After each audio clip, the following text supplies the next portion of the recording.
Silicon Valley has been the cradle of this sort of series of innovations that over the last decades have propelled technology and world economy. But all of the resources, all of the intelligence has been invested into the immaterial, the digital realm, the internet. It was just fascinating to be seeing the physical reality of a valley that has changed the world, and that valley actually itself hasn't changed.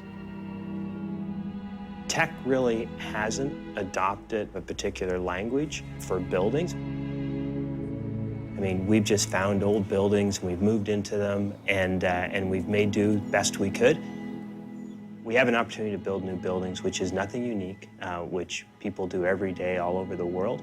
But what we've tried to do is take a step back and say, how do buildings work with nature?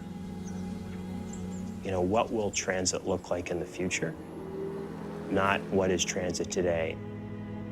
We're really making sure that we make spaces very open and accessible, so it's just not for Googlers, but it's for anyone who lives in the area to come by. And then the last piece, which is really Google at its heart, in anything we do, trying to leave the project giving something back to the world that they didn't have before we started.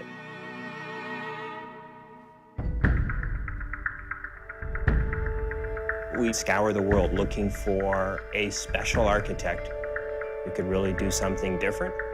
We really listened and created stuff from the ground up. And we really got down to what we believed were the two best in class. My name is Bjarke Ingels. I'm an architect and the founder of Bjarke Ingels Group, or simply BIG.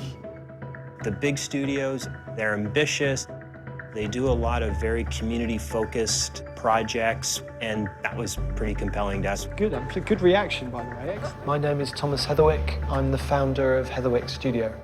Thomas, on the other hand, has this attention to human scale and beauty that I haven't seen in anyone before. And you bring those two people together, somebody who really thinks about function and form, and you couple that with beauty, and you just have this team that does pretty amazing stuff. When we met each other in Mountain View, we thought that it would be interesting to work with each other and Google to maybe come up with something that would be much more creative than anything we could have come up with ourselves.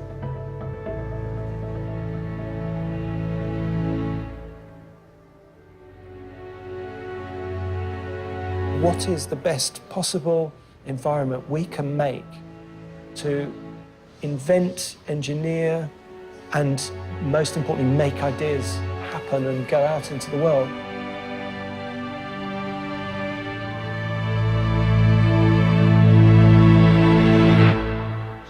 It's cool. It's cool.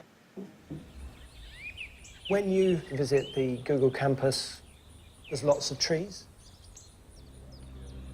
But there's this constant major undermining of that by the road system and the infrastructure required for all of those cars. And it just feels like trees are like street furniture. And everything has turned into parking lots. We're trying to sort of reverse this process and really sort of recreate some of the natural qualities that have been there in the first place. Really transform the sea of parking that you find today into sort of a natural landscape where you'll find an abundance of green both outside but also inside.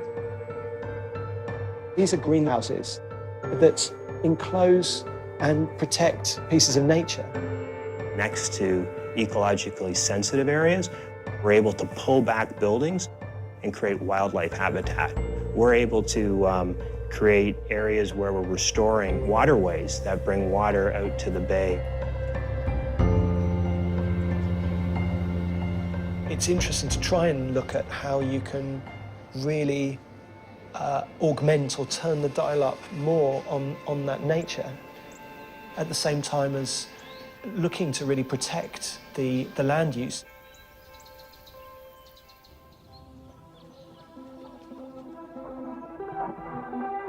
Google's presence in Mountain View is simply so strong. that it can't be the fortress that shuts away nature, that shuts away the neighbors. It really needs to become a neighborhood in Mountain View. A motivator for the work we're doing now is to be generous. You can provide facilities that can be shared with people who don't work for an organisation and keep an organisation's feet on the ground.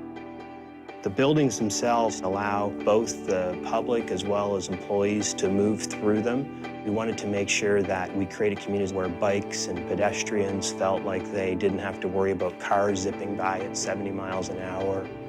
Part of our work is to try to find ways to make places that you would go and have a conversation and go for a walk with great pleasure and choose in a weekend to be.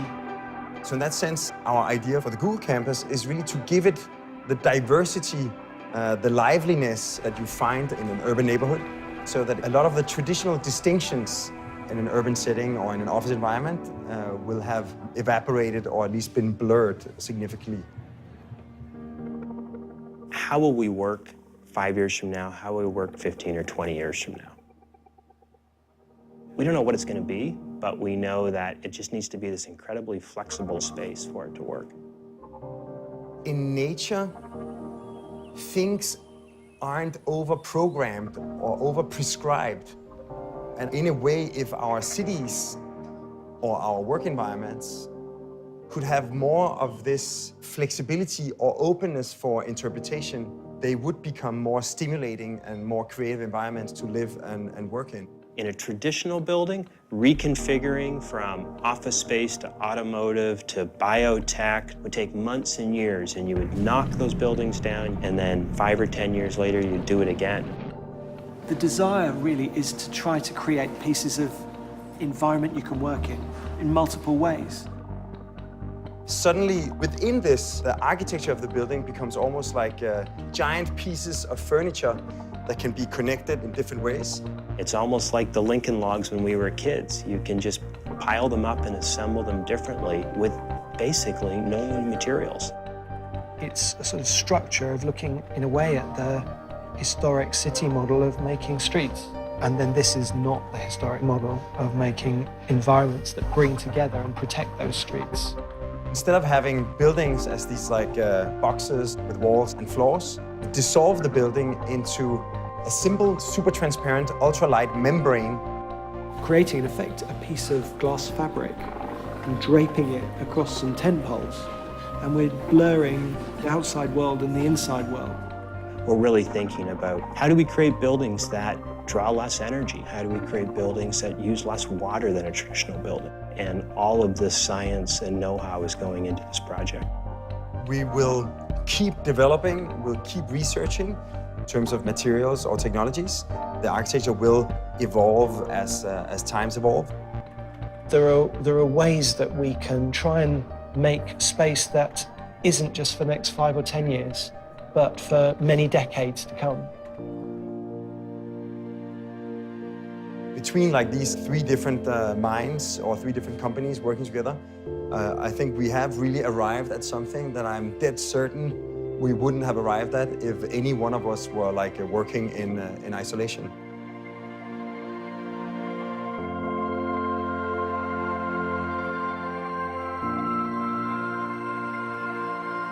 We have a duty to reflect in the physical environment the values that have been manifested in the innovations that have come out from this part of California. A humanistic spirit is something that it feels really important to embody in what we build.